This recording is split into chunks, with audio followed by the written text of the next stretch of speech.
ଯାଜପୁର ଜିଲ୍ଲାର ସାହିତ୍ୟ ପ୍ରେମୀମାନଙ୍କ ପାଇଁ ଏକ ଆନନ୍ଦଦାୟକ ଅବସର ଭାବେ 15ତମ ରାଜ୍ୟସ୍ତରୀୟ ଯାଜପୁର ପୁସ୍ତକ ମହୋତ୍ସବ ଆଜି କୁସୁମା ସମ୍ମୁଖ ପ୍ରଶାସନିକ ଭବନ ପଡ଼ିଆରେ ଭବ୍ୟ ଭାବେ ଉଦ୍ଘାଟିତ ହୋଇଯାଇଛି। ପୁସ୍ତକ ମହୋତ୍ସବ କମିଟିର ସଭାପତି ସନ୍ତୋଷ କୁମାର ନନ୍ଦଙ୍କ ଅଧ୍ୟକ୍ଷତାରେ ଆୟୋଜିତ ଉଦ୍ଘାଟନୀ ସମାରୋହରେ ଯାଜପୁର ଜିଲ୍ଲାପାଳ ଅମ୍ବର କୁମାର କର ଉଦ୍ଘାଟକ ଭାବେ ଯୋଗଦେଇ ପ୍ରଦୀପ ପ୍ରଜ୍ୱଳନ କରିବା ସହିତ ଯାଜପୁରର ଅଧିଷ୍ଠାତ୍ରୀ ଦେବୀ ମା ବିରଜାଙ୍କ ଫଟୋରେ ମାଲ୍ୟାର୍ପଣ କରି ପୁସ୍ତକ ମହୋତ୍ସବର ଶୁଭାରମ୍ଭ କରିଥିଲେ। ଏହି ଅବସରରେ ଜିଲ୍ଲାପାଳ ଶ୍ରୀ କର ପୁସ୍ତକ ପଢ଼ିବା ଅଭ୍ୟାସ ମାନବ ଜୀବନର ଜ୍ଞାନ ବୃଦ୍ଧିରେ ଗୁରୁତ୍ୱପୂର୍ଣ୍ଣ ବୋଲି କହିଥିଲେ।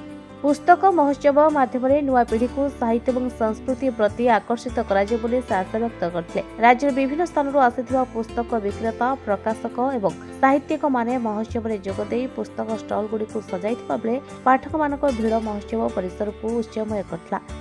ସଂସ୍କୃତିର ତ ଗୋଟେ ଚିରନ୍ତନ, ତାକୁ ଆମେ ଭଲ ପାଇବା ଲୋକଙ୍କ ସଂଖ୍ୟା ହୁଏତ ଟିକେ ଟିକେ କମି ଯାଉଛି। ଭାଷା ବି ସେଇଭଳିଆ ଚିରନ୍ତନ, ତାକୁ ଭାଷା ଉପରେ ଗବେଷଣା କରିବା କିମ୍ବା ତାକୁ ଆଗେଇ ବଢ଼େଇ ନେବାର ଲୋକ ବହୁତ ଆମେ ଭାବୁଛେ କମି ଯାଇଛି।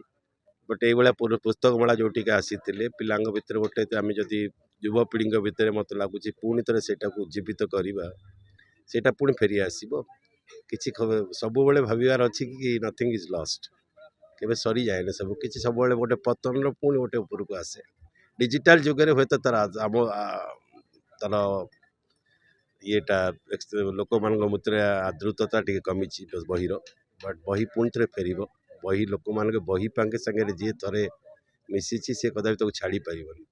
तेणु केवल आम युवपीढ़ी को पुणी थे परिचित कर भर तार पुणी टी तार येटा तार आदर्शटा को बढ़ई नवाटा मत लगुच जहाँ आज बहुत सुंदर भाव में आप सहयोग मेलार उद्घाटन होती मेलार परिसर बहुत सुंदर होती मेलार बहु लब्ध प्रतिष्ठित प्रकाशक मान संभार ये 100टी स्टल ये 100टी स्टल भितर आप देखिए ओडिशार बहु लब्ध प्रतिष्ठित प्रकाशक मानकर बुक सेलर मानकर ये संभार से माने रखिंट।